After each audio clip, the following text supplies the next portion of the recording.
बिस्मिल्लाहिर्रहमानिर्रहीम। अस्सलाम वालेकुम प्यारे सामीन और नाज़रीन। आज मैं मुरक्कब नाक़िस की एक नई वीडियो उसकी ज़ैली किस्म की मुरक्कब अतफ़ी की लेकर आया हूँ। उस हवाले से इंशाअल्लाह मैंने आज बोर्ड पहले तैयार किया हुआ है ताकि आप लोगों का वक्त ज़ाया ना हो और चीज़ जो है कम वक्त में जल्दी समझ आ जाए और आपका वक्त बच जाए। तो लेक्चर शुरू करने से पहले आपसे गुजारिश है कि उर्दू विद अमीन सादिक मेरा यूट्यूब चैनल है वो सब्सक्राइब कीजिएगा और साथ साथ टिकटॉक पर भी मुझे फॉलो कीजिएगा। फेसबुक पर भी जो है आप मैं हाज़िर हूँ मोहम्मद अमीन सादिक के नाम से, वहाँ पर भी आप मुझे देख सकते हैं। तो आइए हम शुरू करते हैं। हमारा आज का जो लेक्चर है वो मुरक्कब अतफ़ी है। देखिएगा कि मुरक्कब अतफ़ी क्या है। मातूफ़ इलैह और मातूफ़ के मिलने से जो मुरक्कब बनता है, जो कंपाउंड बनता है, उसे हम क्या कहते हैं? मुरक्कब अतफ़ी कहते हैं। याद रखिएगा, हमने पहले भी ये बात पढ़ी थी, समझी थी कि मुरक्कब क्या होता है।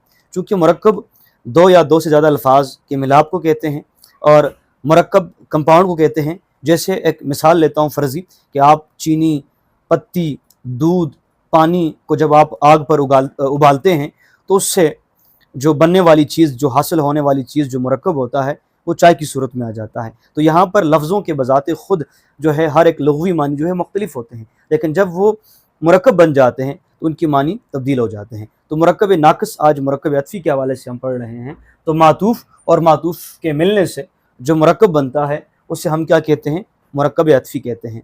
या इसको हम यूँ समझ लेते हैं कि दो अस्मा का जो मिलाप होता है, आपस में जो मिलते हैं, उससे जो दो अस्मा, जो दो इस्म को आपस में मिलाने का जो काम करता है, ये मुरक्कब अतफ़ी, ठीक है। ये क्या है? ये मुरक्कब अतफ़ी है। मुरक्कब अतफ़ी की अगर हम पहचान की बात करें तो देखिएगा कि उर्दू में और आता है, फ़ारसी की तरकीब में वाव आता है।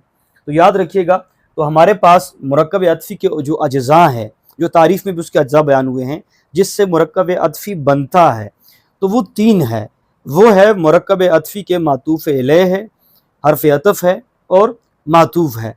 तो हम चूँकि मिसाल मैंने एक उर्दू की दी हुई है, एक मैंने फ़ारसी की मिसाल दी हुई है, तो आइए अपनी मिसाल की तरफ चलते हैं। देखिएगा कि हमारे पास जो हमारी मिसाल है वो मुरक्कब अतफ़ी की पहली मिसाल उर्दू की है। यानी जितने भी और आते हैं मिसाल में, दो इसमों के दरमियान जब और आ जाता है, समझो कि वो उर्दू की मिसाल है, और जो वाव आता है दरमियान में तो वो फ़ारसी की मिसाल है। मैं चूँकि इसके सामने मैं लिख लेता हूँ अलिफ़, अलिफ़ से मुराद उर्दू है, तो या चूँकि हमारे पास जो ये मुरक्कब है ये उर्दू की तरकीब से बना हुआ है, ये चूँकि फ़ारसी है तो इसके ऊपर आगे मैंने फ़ा लिखना है। ये उर्दू है, इसके सामने मैंने अलिफ़ लिखा।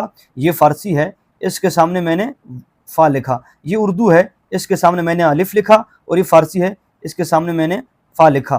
तो याद रखिएगा कि हमारे पास जो मुरक्कब है जो आपको नज़र आ रहा है वो जो और है वो उर्दू मुरक्कब है, यानी ज़मीन और आसमान। अब जो हमारे पास फ़ारसी है, हम इसी लफ्ज़ को जो है फ़ारसी तरकीब में बदल देते हैं। याद रखिएगा, इसमें अक्सर ऐसा होता है कि जो उर्दू तरकीब में मातूफ़ इलैह पहले आता है, मातूफ़ बाद में आता है।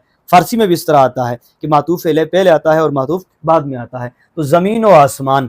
अच्छा, इसके पढ़ने में भी एक एहतियात ज़रूर ये कीजिएगा कि अगर आप पढ़ते हैं तो आप जो वाव है, आप वाव को पढ़ते वक्त हज़फ करके आप वाव से पहले वाला जो हर्फ है, अब हमारे पास ज़मीन और आसमान है तो वाव से पहले हमारे पास नून है, तो इस नून के ऊपर हम जो है वो ज़िम्मा डालेंगे, पेश डालेंगे, तो पेश हम पढ़ेंगे, यानी ज़मीन व आसमान की जगह हम ज़मीनों आसमान पढ़ लेंगे। गुल और बुलबुल है, गुल वैसे फूल को हम कहते हैं लेकिन गुलाब का मुखफ़फ़ भी है, तो गुल और बुलबुल या फिर गुलो बुलबुल कीजिएगा।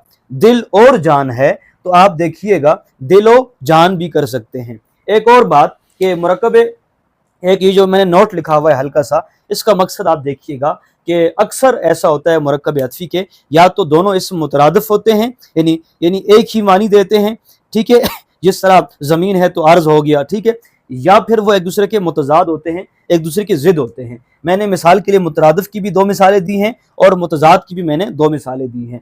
अगर मुतरादिफ है तो अमन और सुकून, ठीक है, अमन भी है और सुकून भी है। अच्छा, इज़्ज़त व एहतराम, इज़्ज़त व एहतराम या कौल व करार आप लीजिएगा। मुतज़ाद क्या है? हक़ व बातिल या फिर दिन और रात। ये हमारे पास کچھ آج مرکب عطفی کے حوالے سے ہم نے یہ بات پڑھی کہ مرکب عطفی میں جو واو یا اور ہوتا ہے وہ پل کا کردار ادا کرتا ہے، دو اسموں کو آپس میں ملا دیتا ہے۔ تو امید ہے کہ آپ کو سمجھ آ گئی ہوگی۔